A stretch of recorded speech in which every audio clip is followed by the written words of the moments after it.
বেসরকারি খাতের ইসলামী ব্যাংক পিএলসির প্রধান কার্যালয়ে গোলাগুলিতে জড়িতদের বিরুদ্ধে কঠোর ব্যবস্থা নেওয়া হবে বলে জানিয়েছেন অর্থ ও পরিকল্পনা মন্ত্রণালয়ের উপদেষ্টা ডক্টর সালেউদ্দিন আহমেদ। রবিবার 11ই আগস্ট সচিবালয়ে সাংবাদিকদের এক প্রশ্নের জবাবে তিনি কথা বলেন। ডক্টর সালেউদ্দিন আহমেদ বলেন, ইসলামী ব্যাংকে গোলাগুলির ঘটনা সম্পর্কে শুনেছি।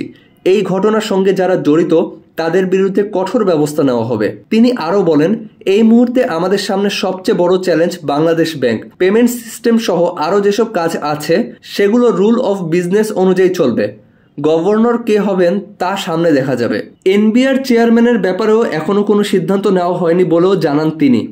এর আগে সকাল 10টার দিকে ঢাকার মতিঝিলের দিলকুশায় ইসলামী ব্যাংকের প্রধান কার্যালয়ের সামনে গোলাগুলির ঘটনা ঘটে। এতে 5 ব্যাংক কর্মকর্তা গুলিবিদ্ধ হয়েছেন। গুলিবিদ্ধ 4 জনের নাম জানা গেছে। প্রত্যক্ষদর্শীরা জানিয়েছেন, ইসলামী ব্যাংকের কর্মচারীরা ভবনের সামনে আন্দোলন করছিলেন। এ সময় তাদের উপর গুলি চালায় দুর্বৃত্তরা। এতে 5 জন গুলিবিদ্ধ হন। পরে উপস্থিত কর্মকর্তারা ধাওয়া দিলে তারা পালিয়ে যায়।